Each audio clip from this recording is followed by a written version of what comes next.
Hello बच्चों, आप सभी का हिसाब मैथमेटिक्स में स्वागत है।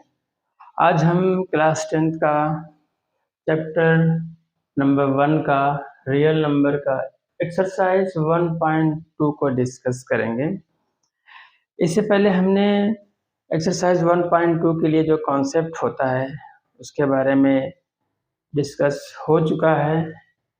पिछली वीडियोज़ में हमने पढ़ा था कि HCF और LCM कैसे फाइंड करते हैं by using factorise theorem, means prime factorisation method से। उस थ्योरम का जो नाम दिया गया था, उस थ्योरम का नाम है फंडामेंटल थ्योरम ऑफ अरिथमेटिक्स। तो फंडामेंटल थ्योरम ऑफ अरिथमेटिक्स क्या होता है, ये हमने पिछली वीडियो में देख चुके हैं। अब आगे क्या करते हैं कि हमें उस थ्योरम का यूज करके हमें ये भी पता है कि फंडामेंटल थ्योरम ऑफ अरिथमेटिक्स को और क्या कहते हैं, उसको कहते हैं प्राइम फैक्टराइजेशन मेथड, अभाज्य गुणनखंड विधि भी कहते हैं। ठीक है, क्वेश्चन नंबर 1 में दिया हुआ है, पहला क्वेश्चन है exercise each number as a product of its prime factors. निम्नलिखित संख्याओं को अभाज्य गुणनखंडों के गुणनफल के रूप में व्यक्त कीजिए। मतलब कह रहा है हमारे पास यहाँ पे 5 पार्ट्स हैं, 5 पार्ट्स हैं इस क्वेश्चन के। ये कह रहा है इनको क्या करना है, अभाज्य गुणनखंडों के गुणनफल के रूप में दिखाना है। ठीक है, वही कैसे करते हैं, पहला क्वेश्चन लेते हैं। पहला है x 140 को कैसे निकालना है, इनके अभाज्य गुणनखंडों के रूप में व्यक्त करना है। मतलब अभाज्य पता है 2 3 5 7 11 13 17 19, ये सारी संख्याएं क्या होती हैं, अभाज्य संख्या होती हैं।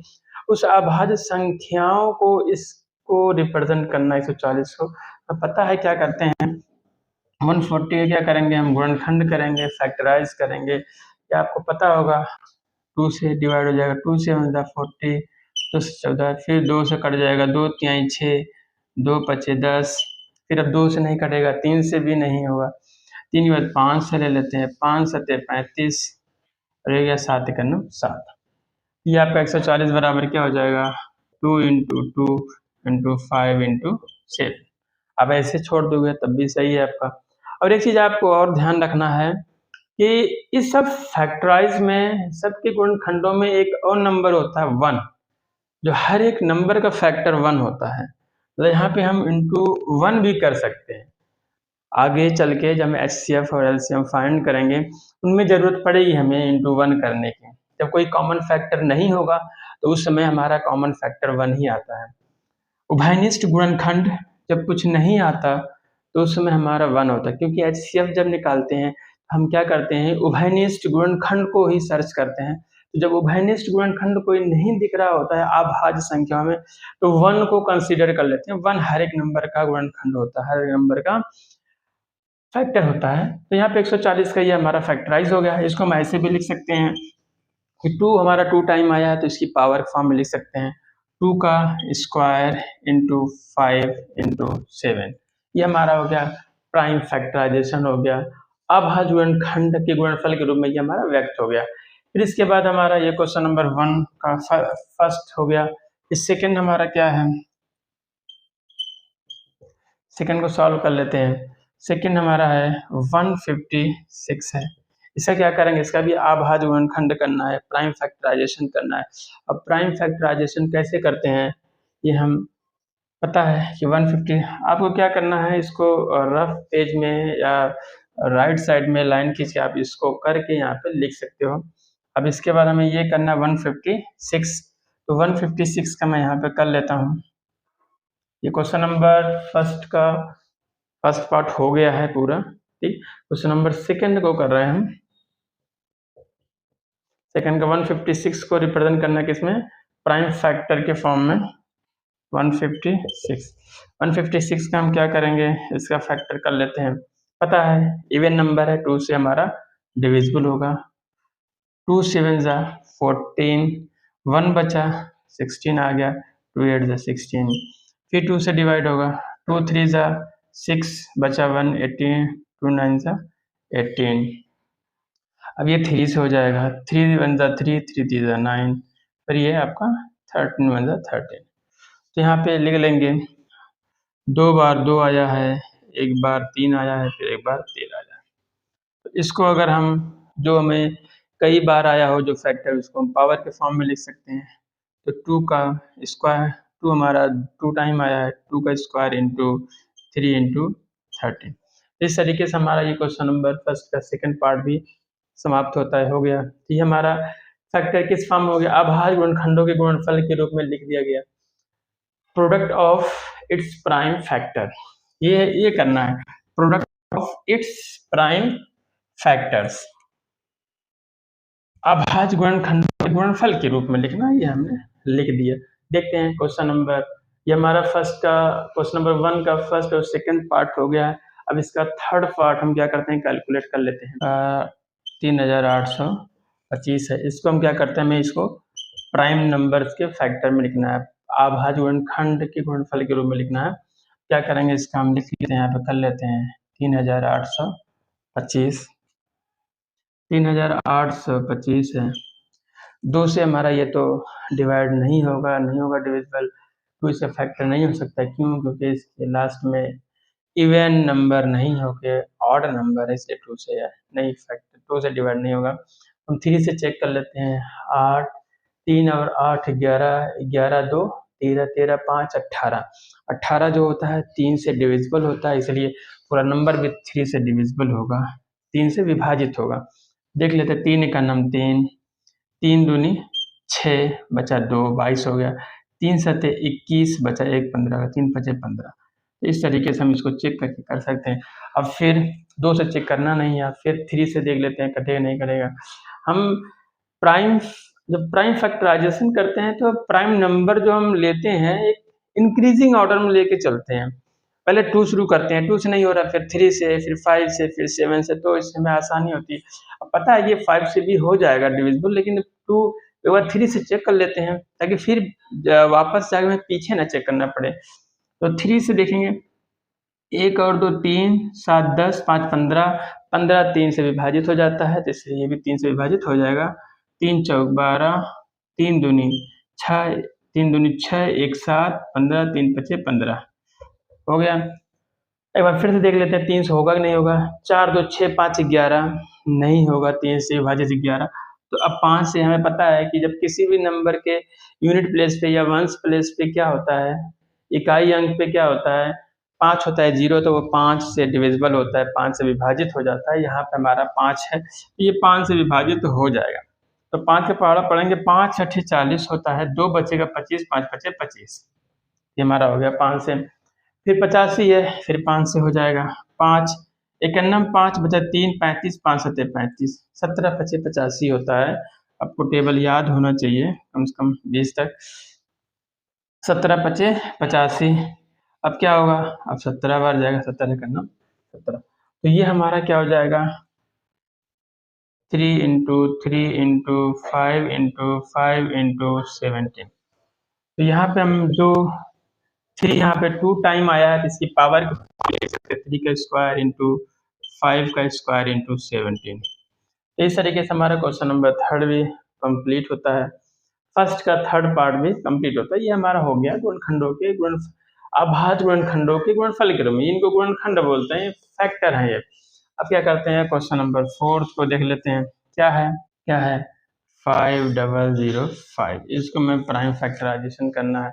क्या करेंगे, इसका कर लेते हैं 5005, देख लेते हैं 3 से डिवाइड होगा नहीं होगा, नहीं 5 5 10 होता नहीं होगा, 5 से तो हो जाएगा, हो जाएगा 5 का नाम 5 0 0, 5 का नाम 5, ये 5 से नहीं होगा। 5 के बाद हमारा अगला नंबर 7 होता है, 7 से चेक कर लेते हैं। 7 का नाम 7, बचा 3, 7 3 10, ये हो गया 30, फिर 7 चौक 28, 2 30, बचा 2 21 हो गया, 7 तारीख 21, ये आपका 7 से भी हो गया। अब फिर 7 दूनी 14, 7 से नहीं होगा। 7 के बाद कौन सा होता है हमारा, प्राइम नंबर 11 होता है, 11 चेक कर लेते हैं। 11 का नाम 11, कितना बचा, 3 बचा, 11 3 14 होता है, 3 यहाँ 33, 11 3 33, मतलब 3 होगा। फिर यहाँ से क्या होगा आपका 13 होगा, 13 का नाम 13, तो आपका प्राइम फैक्टराइजेशन आ गया 5 इंटू 7 इंटू 11 इंटू 13, यहाँ आपका रिपीट नहीं हो रहा है, अगर यहाँ पे रिपीट नहीं हो रहा तो वैसे इसको छोड़ देते हैं। और हमारा पांचवा इससे पार्ट कितना है, 7429, इसका प्राइम फैक्टराइजेशन करना है 29 का 7429, ठीक है। 2 से डिवाइड नहीं होगा, 3 से चेक कर लेते हैं। 7 4 11 तो 13, 13 7 22, ये नहीं तो 3 से भी नहीं होगा, 5 से भी नहीं होगा। तो बच्चों इसको चेक करते रहते हैं 11 से 13 से, तो ये हमारा अगर हम इसको 17 से अगर एक बार चेक करें कितना होगा, 17 4 बार जाएगा, 17 चौक 68, ज़्यादा जाएगा, 17 तियाँ 51, 17 119।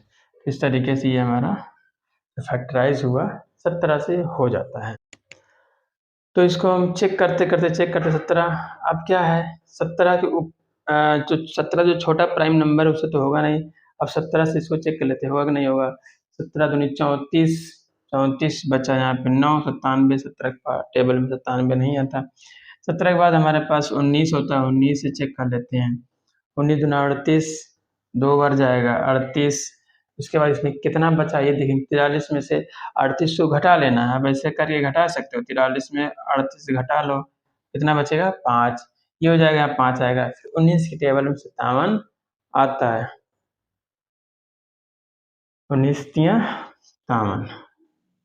अब क्या बचा यहाँ पे, फिर अब 23 हमारा खुद प्राइम नंबर होता है, 23 का नाम 23 हो जाता है। इस तरीके से ये हमारा प्राइम फैक्टराइजेशन हो जाता है। तो बच्चों यहाँ पे हमारा ये कंप्लीट हो गया। यहाँ पे पूरा लिख लेते हैं 17 गुणे 19 गुणे 23। ये इस तरीके से हमारा क्वेश्चन नंबर 1 का 5वां पार्ट। इस तरीके से हमें प्राइम फैक्टराइजेशन करना है। अब क्या करते हैं, क्वेश्चन नंबर 2 को सॉल्व करते हैं। कैसे हमारा क्वेश्चन नंबर 2। तो बच्चों ये हमारा एनसीईआरटी का एक्सरसाइज 1.2 का क्वेश्चन नंबर 2 है। इसमें क्या है, कह रहा है पूर्णांकों के निम्नलिखित युग्मों के एचसीएफ और एलसीएम ज्ञात कीजिए। Find the LCM and HCF of the following pairs of integer. ये पेयर्स ऑफ इंटीजर्स दिए हुए हैं, ये आपके युग्म पूर्णांकों के युग्म दिए हुए हैं, 2 2 26 एंड 91, 510 और 92, 336 और 54। ये हमारे इसके 3 पार्ट्स हैं, 3 पार्ट क्वेश्चन के हैं। और फिर यहाँ पे इसमें एक चीज और कह रहा है कि एचसीएफ और एलसीएम तो ज्ञात कीजिए, साथ में क्या करना है, इसकी जांच कीजिए कि दो संख्याओं का गुणनफल एचसीएफ इंटू एलसीएम होता है। यहाँ भी वही चीज है, and verify that LCM into HCF is equal to product of the 2 numbers. ठीक है, तो ये आपका इन 3 पार्ट्स में एक एक पार्ट में क्या करना है, ये हमें सॉल्व करना है। पहले इनका एचसीएफ निकालना है, एलसीएम निकालना है, फिर वेरीफाई करना है कि हमारा इन जिन 2 नंबरों का एचसीएफ एलसीएम निकला है क्या उनका गुणनफल इनके एचसीएफ और एलसीएम के गुणनफल के बराबर होता है, ये हमें चेक करना है। तो ये हम एक एक करके क्या करते हैं, सॉल्व करते हैं। ठीक, तो हमारा पहला क्या है, फर्स्ट पार्ट है हमें 26 एंड 91। क्या करना है, इसका हमें एचसीएफ फाइंड करना है। तो सबसे पहले क्या होता है, इनका हमें अभाज्य गुणनखंड करना होगा, प्राइम फैक्टराइजेशन करना होगा। पहले इस तरीके से करते हैं, ये आपको पता है। तो 26 का हम प्राइम फैक्टराइजेशन कर लेते हैं, क्या आ जाएगा, 26 का फैक्टराइजेशन करें तो 2 1 2 2 6, 13 का ना 13। जरूरी नहीं, अगर आपको डायरेक्ट कर सकते हो तो कर सकते हो, जरूरी नहीं कि आप ये दिखाओ ही। आप 2 इंटू 13, 13 दूनी 26, 13 हमारा प्राइम नंबर होता है, इसके आगे और नहीं हो जाता। फिर इसके बाद क्या हमारा है, 91 है, 91 को दिखाना है। 91 कितना आएगा, 21 से कटेगा, पता है हमारा ये 2 से नहीं, 3 से नहीं, 7 से, 7 का नाम 7, हम 7 से कट जाएगा, देखते हैं क्या आएगा, 7 एक नंबर, क्योंकि 13 सत्ते 91 होता है, 7 का नाम 7, 7 के बाद कितना बचा, 2 7 21, हमारा आ गया 13 का नाम 13। तो यहाँ पे आपका आ गया 7 गुणे 13। हमें क्या निकालना है, एचसीएफ। एचसीएफ किसका है, 26 एंड 91 का। कितना आ जाएगा, HCF 26 और 91 का निकालना है, कितना आएगा। देखेंगे कि कॉमन फैक्टर कौन कौन से हैं, उभयनिष्ठ गुणनखंड कौन कौन से हैं। दो दोनों में नहीं है। 13 देखते हैं, ये हमारा 13 क्या है, दोनों में है, तो इसका मतलब इसका HCF आ जाएगा हमारा 13। फिर इसके बाद एलसीएम निकालते हैं। एलसीएम किसका निकालना है, 26 और 91 का। कैसे निकालेंगे, कॉमन की बात नहीं होती, सभी लेते हैं इसमें, हर एक गुणनखंड। 2 है तो इसमें हो या ना हो 2 लेना है। फिर अगला गुणनखंड 13, इसमें भी 13 तो एक बार ले लेते हैं बस। जो अगर कॉमन है तो उसको एक बार ही लेना है, सबसे हाईएस्ट पावर वाला। फिर इंटू 7, ये हमारा क्या हो जाएगा, हमारा 7 आ जाता है। फिर उसके बाद क्या है, इसको हम क्या करेंगे, गुणा कर लेंगे। 7 दूनी 14, यहाँ पे 7 दूनी 14, 14 42, 42 2 हासिल 4, फिर 14 का नम 4, 14 और 4 18, 182 इसका HCF आ गया। अब क्या करना है, क्वेश्चन में दिया था कि इनका वेरिफिकेशन भी करना है कि क्या इन नंबरों का जो गुणनफल है जिनका हम HCF LCM निकाल रहे हैं, क्या ये HCF LCM के गुणनफल के बराबर होता है। तो पहले क्या करते हैं, वेरिफिकेशन भी करते हैं। तो वेरिफिकेशन कैसे करेंगे, वेरिफिकेशन क्या करते हैं, वेरिफिकेशन करते हैं। वेरिफिकेशन में क्या है कि हम क्या करते हैं, एक बार उन दो नंबर से क्या करते हैं, गुणनफल निकाल देते हैं। प्रोडक्ट ऑफ किसका किसका प्रोडक्ट निकालेंगे, जिनका हम HCF और LCM फाइंड किया, कौन कौन सा है, 26 एंड प्रोडक्ट ऑफ 26 एंड 91, या फिर इधर product of two number, product of 26 and 91, तो 26 इंटू 91, इसको आप क्या करो, मल्टीप्लाई कर लो। मल्टीप्लाई करने के बाद देख लो कितना आता है। इसका मल्टीप्लाई करने के बाद हमारा साइड में हमने कर लिया 23,2366 आता है। ये आपका क्या है, ये आपका प्रोडक्ट ऑफ 26 मतलब 26 और 91 का गुणनफल। क्या करेंगे, इस तरीके से पहले 26 और 91 का गुणनफल निकाल लेंगे, निकल गया। अब फिर क्या करेंगे हम, ये तो हमारा, फिर हम क्या करेंगे, जो हमारा HCF आया है और जो LCM आया है उसका मल्टीप्लाई कर लेते हैं। HCF कितना आपका आया, HCF आपका 13 आया है।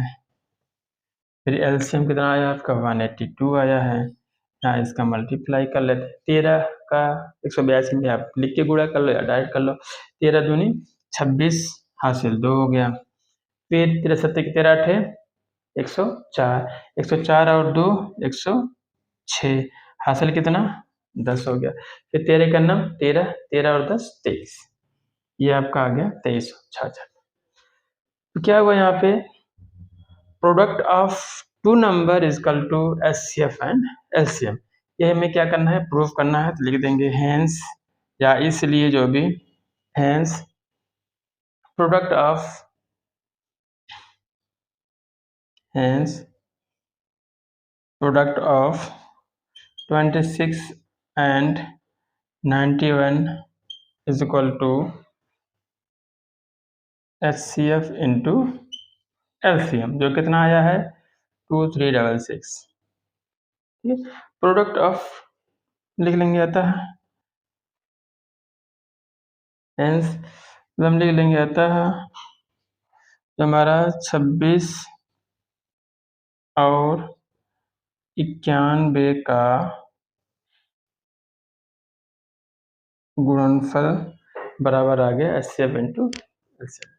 तो ये हमारा वेरिफिकेशन भी हो गया। इसका मतलब ये हमारा आंसर भी सही है, हाँ ये HCF 13 आएगा, LCM 182 आएगा, क्योंकि इनका जो प्रोडक्ट है, इनका जो गुणनफल आया है किसके बराबर आया है, जिन नंबरों का हमने HCF और LCM निकाला है इनके गुणनफल के बराबर। यहाँ पे देख लो 26 और 91 गुणनफल ये आ गया, फिर हमने जो HCF निकाला जिसका गुणनफल ये सेम आ गया। इस प्रकार से ये कह सकते हैं product of 26 19 is equal to HCF into LCM। ये हमारा क्वेश्चन का फर्स्ट पार्ट होता है। अब सेकेंड पार्ट करते हैं। हमारा दूसरा पार्ट क्या है, 510 और 92 है। ठीक है। 510 और 92 इसको करते हैं, बस 510 का फैक्टर करना होगा।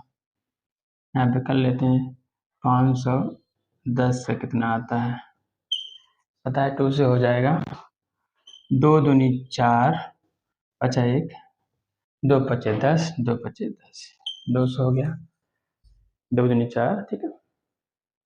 क्या करना, 3 से देखना है, 5 2 7 5 12, 300 हो जाएगा, 3 अठी 24, 1 25, 3 पचे 15, 5 से 5 का नम 5 पचा 3, 5 सत्ते 35, मतलब इसका आएगा 17 का नम 17।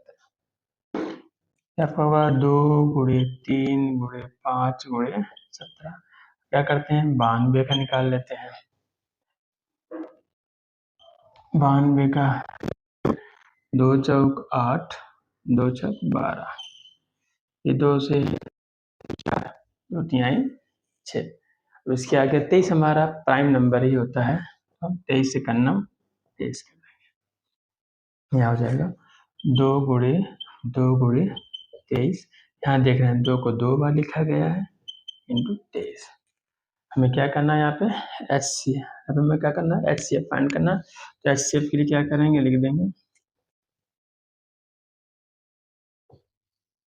HCF किसका निकालना है, 510 और 92 का, क्या आ जाएगा आपका, देखना है ये कॉमन फैक्टर कौन सा है, उभयनिष्ठ गुणनखंड क्या है, यहाँ पे देख लेते हैं, यहाँ पे 2 है, यहाँ पे 2 है, कौन सा लेते हैं, सबसे लोवेस्ट पावर वाला, स्मॉलेस्ट पावर लेते हैं इसमें, कॉमन फैक्टर का स्मॉलेस्ट पावर, तो सबसे छोटा पावर क्या है, 2 की पावर 1 वाला है, तो 2 हो गया, और कोई हमारा कॉमन फैक्टर है नहीं है, इसका मतलब HCF कितना आ गया, यही आ गया। फिर हम यहाँ पे एलसीएम निकाल लेते हैं, इसका एलसीएम निकाल रहे हैं 510 और 92 का, ये कर लेते हैं, एलसीएम क्या हो जाएगा, हर एक प्राइम फैक्टर लेते हैं इसमें, 2, यहाँ पे 2 कॉमन वाला क्या करते हैं, सबसे हाईएस्ट पावर लेते हैं कॉमन में, 2 का स्क्वायर हो जाएगा, यहाँ पे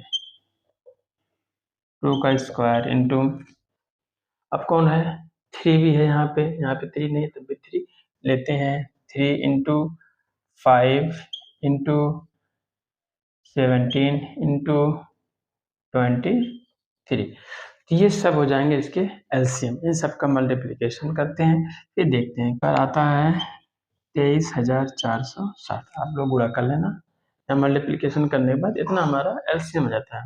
अब क्या करना है, हमें वेरिफिकेशन करना है, ये हमारा सही है कि नहीं है, वेरिफिकेशन मतलब इसकी जांच करनी है, क्या करना है हमें, अब जांच करनी है, क्या करते हैं, प्रोडक्ट निकालते हैं पहले इन दो नंबरों का, कैसे निकालते हैं, प्रोडक्ट ऑफ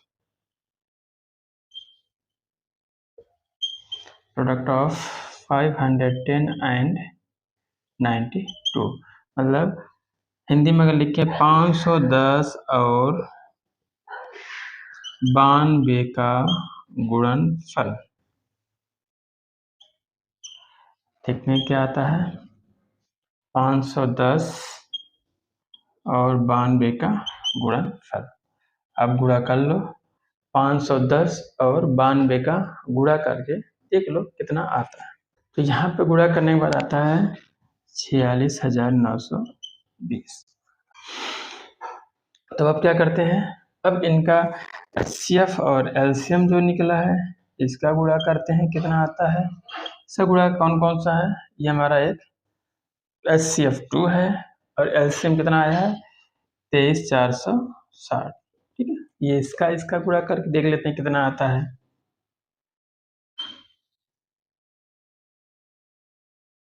आसानी से 2 से गुणा कर सकते हो, 46,920 आ रहा है, कि इनका जो गुणनफल है इनके HCF और LCM के बराबर, बस यही वेरीफाई करना है, तो इसलिए hence product of 510 and 92 is equal to HCF into LCM, किसका HCF LCM, इन्हीं नंबर्स का, ये कितना आया है 469, ये आएगा, ये हमारा वेरीफाइड हो गया। हिंदी में लिखना चाहे तो लिख सकते हैं 510 और 92 का गुणनफल बराबर है एचसीएफ गुणे एलसीएम बराबर है। इस प्रकार से हमारा क्वेश्चन नंबर 2 का सेकंड पार्ट कंप्लीट होता है। ये हमें क्या करना था, दिखाना था। अब 3 देखना, क्वेश्चन नंबर सेकंड का थर्ड पार्ट देखना। तो बच्चों ये थर्ड पार्ट हमारा है, इसका भी प्राइम फैक्टराइजेशन कर लेते हैं। 336 से क्या आता है देखते हैं। 321 आपका आ गया 2 इंटू 2 इंटू 2 इंटू 4 टाइम 2 है, 1 टाइम 3 है, 1 टाइम 7 है। 2 हमारा कितनी टाइम आया, 4 टाइम 2 पावर 4 इंटू 3 इंटू 7। अब क्या करते हैं, 54 का निकाल लेते हैं। 54 का कर लेते हैं फैक्टराइज। 54 का कितना आएगा 2। तो यहाँ से आपका टाइम आया है, यहाँ पे 2 इंटू 3 को हम क्या लिख लेंगे 3 टाइम। तो यहाँ पे आपका क्या करना है, यहाँ पे हमें एचसीएफ फाइंड करना है। यहाँ पे एचसीएफ निकाल लेते हैं। एचसीएफ ऑफ 336 इंटू 54 क्या आ जाएगा, देखना होता है कॉमन फैक्टर कौन है। कॉमन फैक्टर 2 है, 2 है।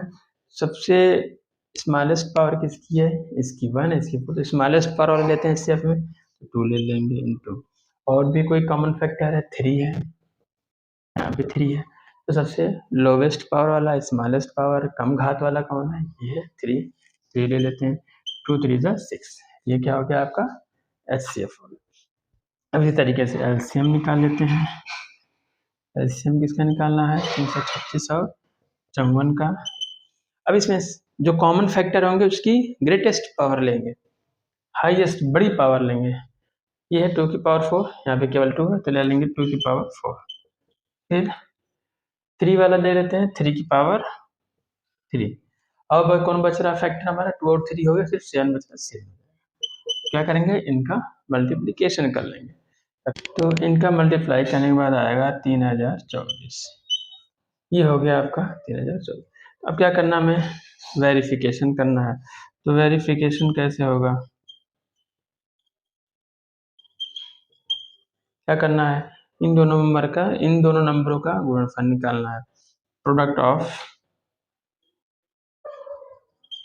ऑफ 336 एंड 54 इसको निकाल लेंगे। 336 गुणे 54, क्या करेंगे, इसका हम गुणा करके देख लेंगे कितना आता है। इसका गुणा करने पे आता है 18,144। ठीक है, फिर हम एचसीएफ और एलसीएम का मल्टीप्लाई कर लेते हैं। एचसीएफ इंटू एलसीएम, एचसीएफ आपका 6 आया है, एलसीएम आपका 3024। ये छोटा है, इसको हम डायरेक्ट गुणा कर लेंगे। 6 चौक 24 हासिल 2, 6 दूनी 12 13 14 हासिल 1 6 1 6 3 18, 18,144। क्या हुआ आपका, ये वेरीफाई हो गया। यहाँ पे लिख लेंगे हेंस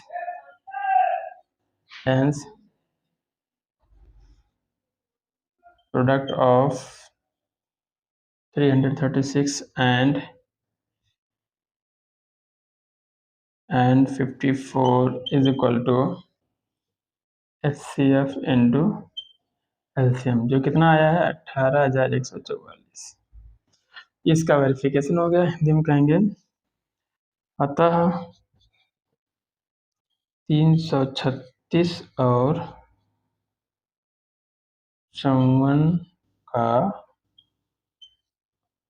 गुणनफल किसके बराबर होगा, एचसीएफ गुणे एलसीएम के बराबर होगा। ठीक है, इस तरीके से हमारा ये क्वेश्चन नंबर 2 का तीनों पार्ट कंप्लीट होता है। अब क्वेश्चन नंबर 3 को देखते हैं क्या है। तो बच्चों ये हमारा एक्सरसाइज 1.2 का क्वेश्चन नंबर 3 है। क्वेश्चन नंबर 3 में क्या कह रहा है, find LCM and HCF of the following integers by applying the prime factorisation method.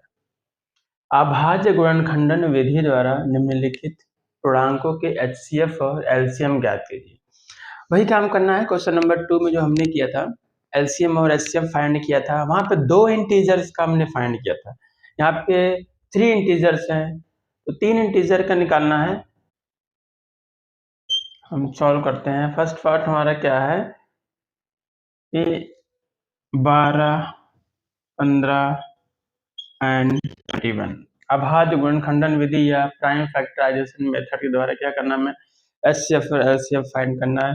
तो एचसीएफ 12 है, 12 क्या करेंगे, फैक्टराइजेशन कर लेंगे, कितना आता है, 2 छक 12, 2 तिहाई 6, 3 3, यहाँ पे 2 गुणे 3, यहाँ पे 2 हमारा 2 बार है, तो चलिए हम क्या करते हैं, पावर में लिख देते हैं। फिर अगला हमारा 15 है, 15 है, 15 का निकालते हैं, 3 पचे 15, 5 का नाम 5, तो यहाँ पे हमारा 15 बराबर 3 गुणे 5।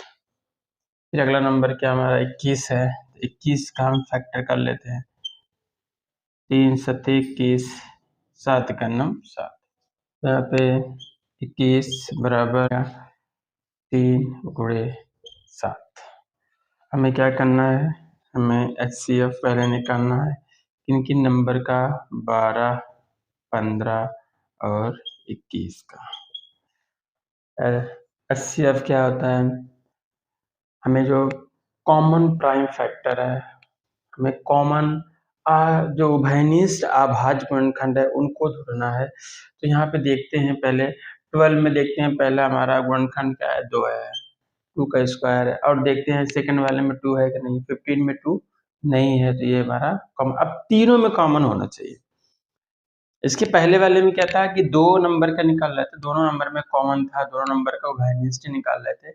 यहाँ पे क्या हमारा कि 3 नंबर्स हैं, 3 नंबर्स का कॉमन निकालेंगे, 3 नंबर में उभयनिष्ठ देखेंगे, तीनों में होना चाहिए। यहाँ पे क्या है, 2 हमारा कॉमन फैक्टर नहीं हो सकता क्योंकि तीनों में नहीं है। अब 3 देख लेते हैं, 3 हमारे यहाँ पे है और सेकंड नंबर में भी है और इसमें भी है, हमारा ये कॉमन, तीनों में कॉमन देखा जाए तो 3 है और हर एक की पावर क्या 1 है, तो हम 1 वाली पावर, तो यहाँ पे एचसीएफ क्या हो जाएगा, इसका 3 हो जाएगा। फिर यहीं पे अगर हम इसका एलसीएम फाइंड कर लें तो एलसीएम क्या आएगा, एलसीएम किसका निकालना है, 12, 15 और 21 का, और उसकी ग्रेटेस्ट पावर लेते हैं। यहाँ पे देखते हैं 2 है, इन सब में नहीं, लेकिन 2 है तो यहाँ पे 2 का स्क्वायर हो जाएगा इंटू 3 है तीनों में, लेकिन हर एक में पावर क्या 1 है, एक ले लेंगे 3 1 वाली पावर। फिर उसके बाद ये हमारा 5 है, एक फैक्टर बचा हुआ है 5, और एक फैक्टर क्या है 7 बचा हुआ है। तो इन सब का क्या करेंगे, हम मल्टीप्लीकेशन कर देंगे, देखते हैं कितना आता है। यहाँ पे गुणा करेंगे तो आ जाएगा 420, ठीक है, आप करके देख लेना, 2 दूनी 4, 3 12, 5 60, 60 गुणे 7, 7 6 42, 420, ठीक है। क्वेश्चन नंबर 3 का सेकंड पार्ट है, तो हमें कितना है, सेकंड पार्ट 17, 23 एंड 29, ठीक है। तो यहाँ पे 17 है, 17 का प्राइम फैक्टराइजेशन करते हैं, पता है 17 जो होता है खुद ही क्या होता है, प्राइम नंबर होता है। तो 17 का अगर बात करें कि 17 का नाम 17 कर सकते हैं, क्या 23 है, 23 भी क्या है, ये भी हमारा प्राइम नंबर है, 23 का नाम 23। फिर इसके बाद 29 क्या है, ये हमारा प्राइम नंबर है, 29 इंटू 1, 29 इंटू 1। अब यहाँ पे हमें एचसीएफ निकालना है, एचसीएफ किसका निकालना है, 17, 23 और 29 का। हमने अभी समझ में आ जाएगा हमने गुणा में 1 क्यों लिखा है, 1 क्यों लिखा मल्टीप्लिकेशन में। देखो अगर 17 व 17, 23, 29 इनमें कोई भी कॉमन नहीं है, पता है कि हर एक जो गुणनखंडन होता है, हर एक जो प्राइम फैक्टराइजेशन होता है, उनमें हर एक में ये 1 फैक्टर होता है, हर एक नंबर का 1 जो होता है फैक्टर होता है, हम लिखते नहीं। अब यहाँ पे लिखना पड़ा इसलिए कि अब एचसीएफ निकालना, एचसीएफ में 17, 23, 29 में कोई भी कॉमन नंबर्स नहीं है, कोई भी कॉमन नहीं, क्योंकि एचसीएफ के लिए हमें कॉमन फैक्टर ढूंढना पड़ता है। तो यहाँ पे हमारा 1 1 तीनों में, तो यहाँ पे एचसीएफ सिंपल कितना हो जाएगा, आपका 1 हो जाएगा। और एलसीएम कितना हो जाएगा इसका, एलसीएम किसका 17, 23 और 29 का क्या हो जाएगा, इसमें प्राइम फैक्ट देख लेते हैं, हर एक फैक्टर 17, 23 सबका गुणा कर देंगे, आ जाएगा 17 गुणे 23 गुणे 29। गुणे 1 लिखने की कोई जरूरत नहीं है क्योंकि 1 करेंगे गुणा तो वही आता नंबर। अब इनका गुणा कर लेते हैं, क्या आएगा लिख लेते हैं। तो इसे गुणा करने पे आया 11,339। ये आपका आंसर हो गया। HCF इसका 1 हो गया और LCM से 11,339 हो गया। इन सबका मल्टीप्लाई करके लिख लेना है। अब देखते हैं क्वेश्चन नंबर 3 का थर्ड पार्ट। 8 यहाँ पर थर्ड पार्ट है 8, 9 एंड 25। भाई 8 का फैक्टर करते हैं, कितना आएगा? अब डायरेक्ट भी लिख सकते हो, 2 चौक 8, 2 दूनी 4, 2 का नंबर, मतलब यहाँ पे 2 इंटू 2 इंटू 2, मतलब क्या आ गया 3 टाइम 2 का क्यूब। फिर 9 का लिख लेते हैं, 3 3 ज़ा 9, 3 1 ज़ा 3, क्या जाएगा 9 का 3 इंटू 3 3 ज़ा 9, 3 का स्क्वायर, बचा क्या हमारा 25। 25 पे भी कर लेते हैं 25 कर लेते हैं, 5 5 25, 5 का 9 5, तो आ जाएगा 5 गुणे 5 बराबर 5 का वर्ग। क्या निकालना है हमें? पहले HCF निकालना है, किससे किसके बीच का? 8, 9 और 25 का। देख रहे हैं यहाँ पे 2 का क्यूब, 3 का स्क्वायर, 5 का स्क्वायर, इनमें कोई भी कॉमन फैक्टर नहीं है। तो पता होता है जब कॉमन फैक्टर नहीं होता है उस केस में हमारा HCF 1 होता है। और देख भी लेते हैं कि हर एक का जो फैक्टर होता है, गुणनखंड होता है, 1 होता है। यहाँ पे कोई कॉमन नहीं हो रहा तो इसका मतलब 1 हमारा क्या हो जाएगा? इसका HCF हो जाएगा। और LCM क्या होगा आपका? 8, 9, 25। हर एक फैक्टर लेते हैं, सबका मल्टीप्लाई कर देंगे। 2 का क्यूब इंटू 3 का स्क्वायर इंटू 5 का स्क्वायर। 2 का क्यूब करेंगे, 2 दूनी 4 दूनी, एक बार स्टेप और बढ़ा लेते हैं, 2 दूनी 4 दूनी 8, 3 तरीक 9, 5 बचे, आपका यहाँ पे आ जाएगा 1800। ये आपका आंसर होगा। इसका HCF 1 होगा और इसका LCM 1800 होगा। इस तरीके से हमारा क्वेश्चन नंबर 3 जो होता है कंप्लीट होता है। अब क्वेश्चन नंबर 4 को करते हैं। ये हमारा क्वेश्चन नंबर 4 है। कह रहा है कि HCF दिया हुआ है 306 और 657 का 9 दिया हुआ है, मतलब गिवन HCF कितना है? 9 है। एंड LCM क्या हमारा कह रहा है? LCM ज्ञात कीजिए, मतलब फाइंड LCM इसका 306 एंड 657। सिंपल से क्या है कि हमें गिवन है, क्या हमें गिवन है या दिया है? क्या दिया है? HCF दिया है, कितना है? 306 और 609 है। हमें क्या रहा? HCF हमारा ये है दिया है और हमें फाइंड क्या करना है? LCM फाइंड करना है।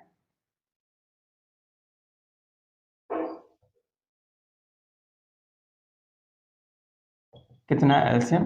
बेसिक क्वेश्चन यही हमारा है कि given HCF is equal to 9 and find the LCM of 306 and 657। ये आपका हमें क्या करना है? LCM फाइंड करना है, ठीक है। और हमें पता है कि जो दो नंबर का गुणनफल होता है वो उनके LCM और HCF के गुणनफल के बराबर होता है, ठीक है। जो product of two numbers is equal to product of their LCM and HCF। तो यहाँ पे क्या होता है? HCF into LCM is equal to होता है product of two given numbers. HCF into LCM दी हुई दो संख्याओं का गुणनफल क्या होगा? ठीक, दी हुई दो संख्याओं का गुणनफल हाँ,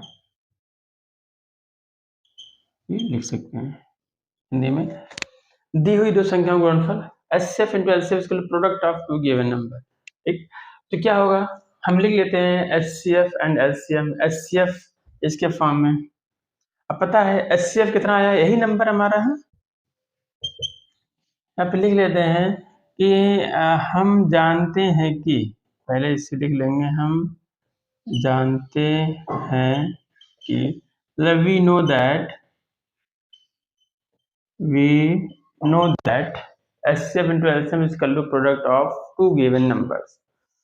ठीक, अब क्या होगा HCF ऑफ किसका divide by LCM of 306 into 657 is equal to इन दो नंबर्स के मल्टीप्लीकेशन के बराबर 306 एंड 657।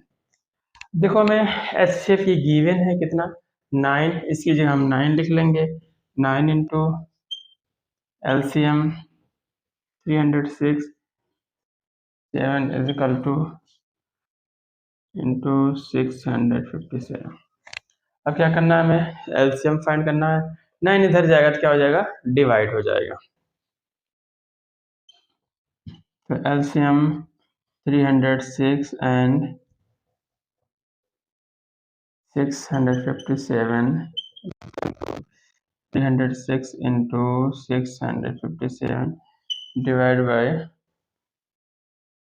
क्या 9 306 गुणे 9 सत्ते 63 बचेगा 2 9 त्रिक 27 मतलब 73। इसका मल्टीप्लाई कर लो 22,338 ये इसका आंसर है। तो ये हमारा एलसीएम है। एचसीएफ कितना दिया हुआ था 9, हमें निकालना क्या था एलसीएम। तो ये हमारा एलसीएम कितना हो गया 22,338। ठीक है, इस तरीके से हमारा क्वेश्चन नंबर 4 भी कंप्लीट था। क्वेश्चन नंबर 5 को देखते हैं। तो बच्चों ये मेरा क्वेश्चन नंबर 5 है। इसका कह रहा है जांच कीजिए कि क्या ऐसी प्राकृतिक संख्या n के लिए संख्या 6 पावर n अंक 0 पर समाप्त हो सकती है। Check whether 6 power n can end with digit 0 for any natural number। अब ये कह रहा है कि आप ये बताओ कि जैसे हमारे पास 6 की पावर n है, यानी कि क्या n का कोई ऐसा मान हो सकता है जिसका हम इसका एक्सपेंशन करें तो एंड में क्या आ जाए 0 आ जाए। जैसे मतलब n की जगह कोई नेचुरल नंबर n की जगह हम 2 ले लें कितना आ जाएगा 6 गुणे 6 बराबर 36। 6 का हम अगर 3 ले लें तो 6 गुणे 6 गुणे 6 कितना आ जाएगा 16। तो वही कह रहा है कि n का क्या कोई ऐसा मान हो सकता है जिसके लिए पावर हमारा कोई नेचुरल नंबर हो और एंड किससे हो 0 से हो। ये हमारा क्वेश्चन।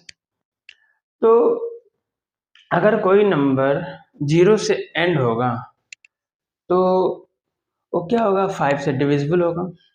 अगर कोई नंबर 0 से एंड हो रहा है, 0 पर लास्ट में 0 आ रहा है, जैसे हमारे पास नंबर 150 ही है तो एंड क्या आ रहा है 0 से आ रहा है, तो इसका मतलब ये 5 से डिविजिबल होगा, 5 से डिवाइड होगा, मतलब इसका एक टाइम फैक्टर क्या आएगा 5 आएगा।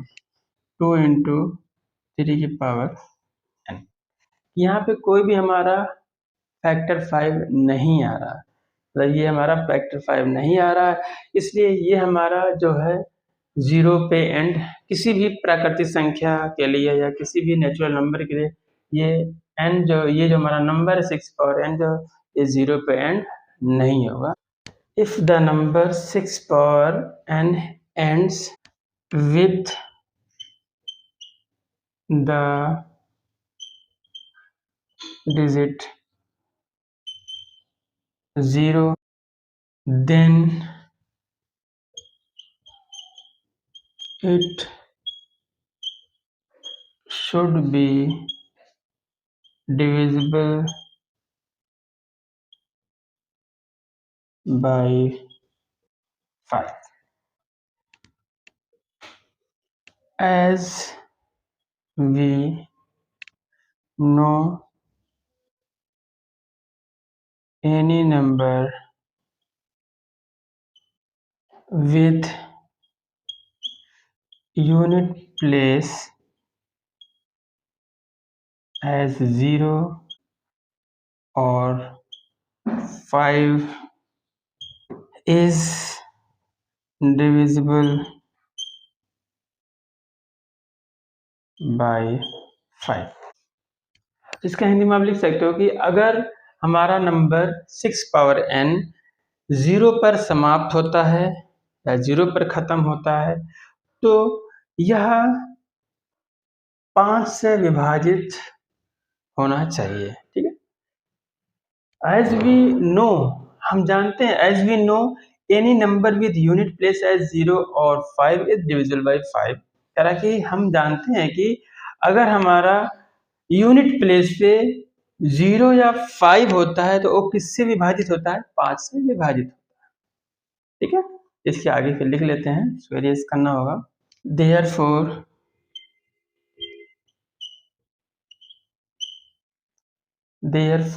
the prime factorization that power n doesn't contains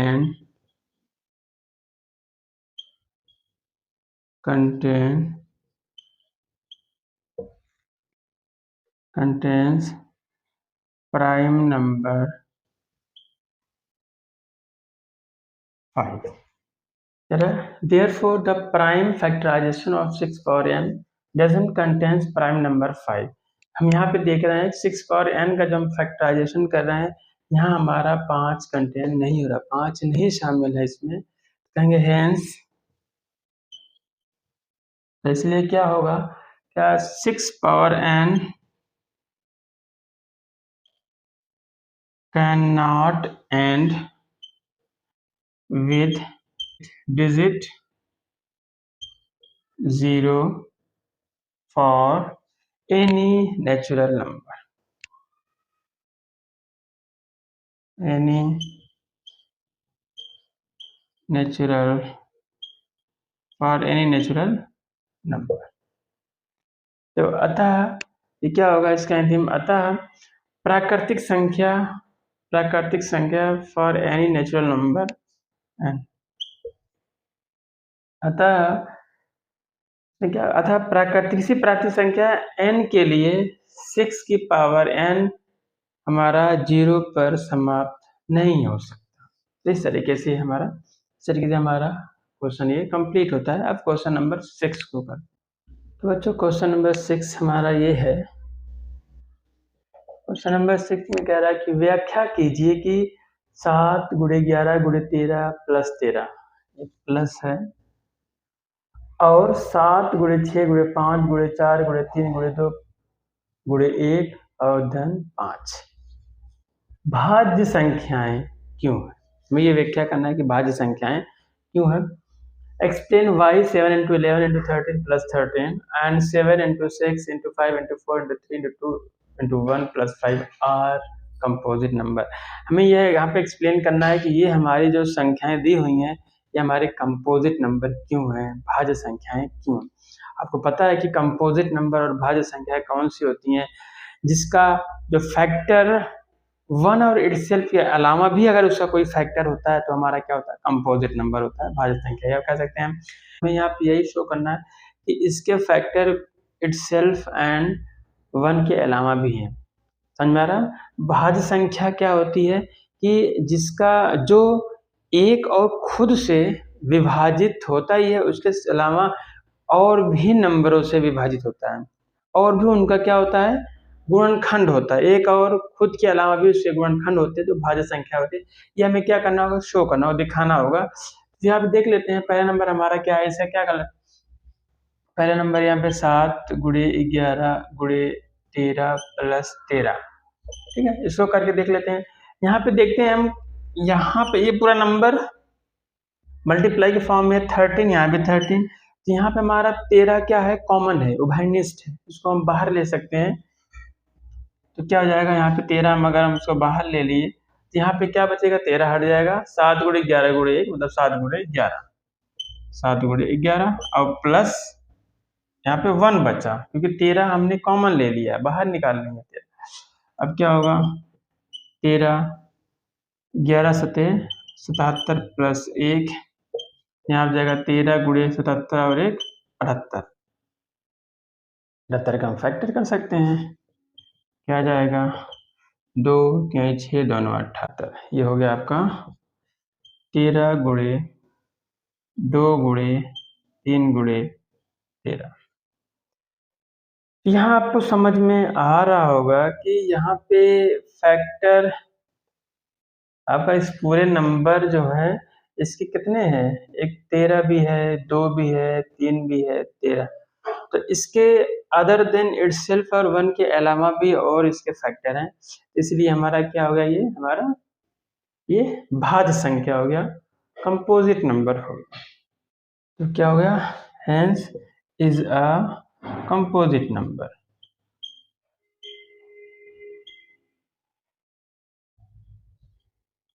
ठीक है, क्या हो जाएगा, इसलिए क्या हमारा है, ये भाज्य संख्या है। इस तरीके से इसको भी कर लेते हैं, 7 गुणे 6 गुणे 5 गुणे 4 गुणे 3 गुणे 2 गुणे 1 प्लस 5।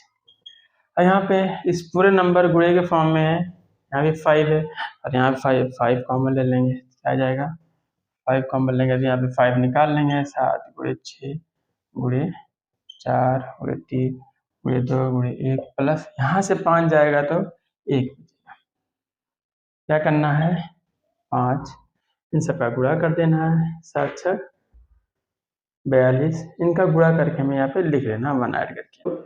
इनका गुणा करने पे आएगा 1008 प्लस 1, ये हो जाएगा 5 गुणे 1009। यहाँ पे देख रहे हैं दो फैक्टर आ गए, 5 आ गया, इसका पूरा फैक्टर भी है 1009 भी है, इसका मतलब ये क्या हो गया, हमारा भाज्य संख्या है। क्या है, भाज्य संख्या है।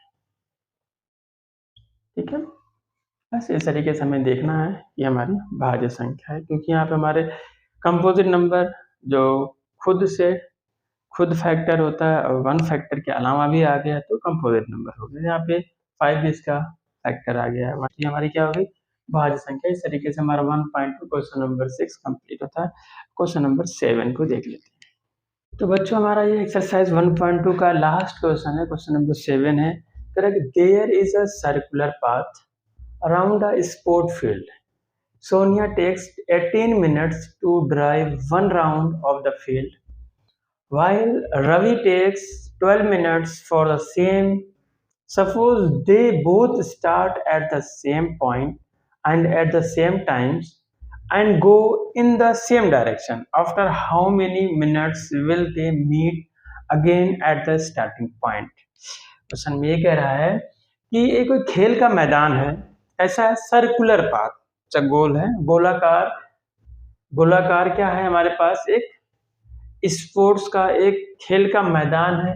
इसमें सोनिया एक चक्कर पूरा करने में, मतलब ये हमारा क्या है, एक स्पोर्ट का फील्ड है, एक मैदान है स्पोर्ट का जो गोलाकार है, और क्या कर रही है सोनिया जो है 18 मिनट्स लग रही है। मतलब सोनिया अगर यहाँ से स्टार्ट करती है कहीं से भी, तो एक पाथ कंप्लीट करने पे, एक चक्कर पूरा करने में टाइम लेती है 18 मिनट। ठीक, वाइल रवि टेक्स 12 मिनट, उसी सेम खेल के मैदान को अगर चक्कर लगाता है रवि, तो रवि कितने समय में चक्कर लगा लेता है, वो लगा लेता है 12 मिनट में।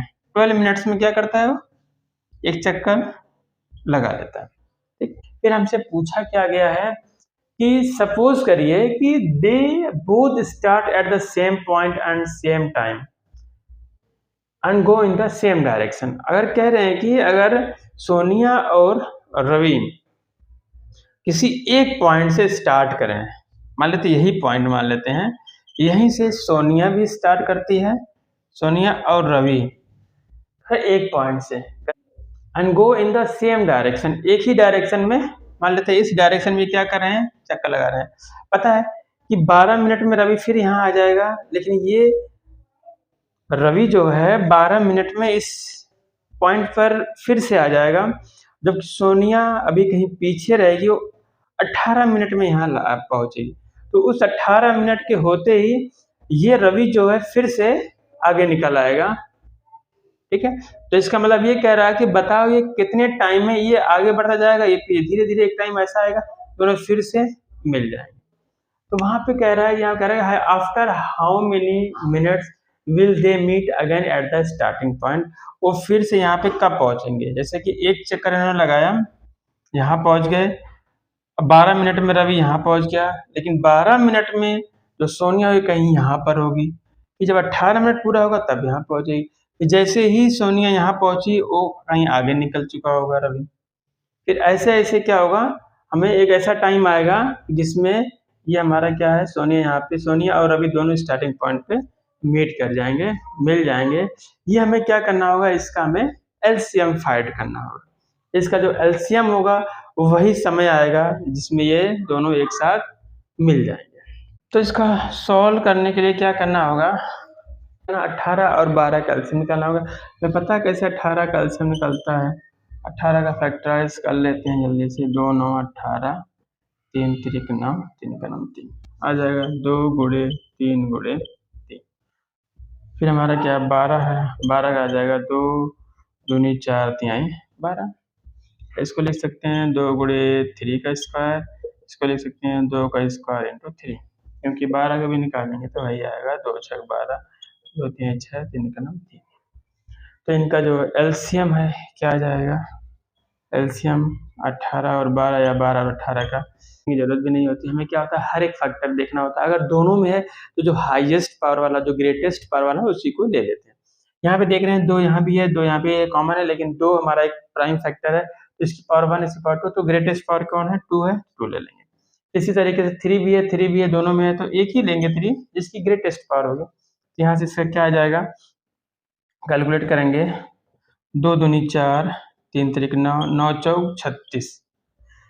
तो इसका मतलब ये है कि सोनिया और रवि सेम पॉइंट पर 36 मिनट के बाद मिल जाएंगे, मीट करेंगे। ठीक, जब हम लिख लेंगे, इसलिए सोनिया और रवि 36 मिनट के बाद सेम पॉइंट पर, एक ही पॉइंट पर मिलेंगे। Sonia and Ravi will meet again at the starting point after 36 minute. तो ये हमारा हो गया इसका आंसर। तो हो गया। अतः सोनिया और रवि 36 मिनट के बाद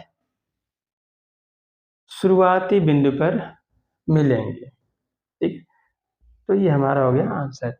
इस तरीके से बच्चों ये एक्सरसाइज 1.2 हमारा कंप्लीट होता है। फिर नेक्स्ट वीडियो में मिलते हैं हम कॉन्सेप्ट 1.3 के लिए, जिसमें हमें इर्रेशनल नंबर को प्रूव करना है। हमें क्या करना है कि अपरिमेय संख्याओं को क्या करना है, सिद्ध करना है। अगले वाले लेक्चर में हम ये चीज़ पढ़ेंगे। ठीक है बच्चों, bye, have a nice day.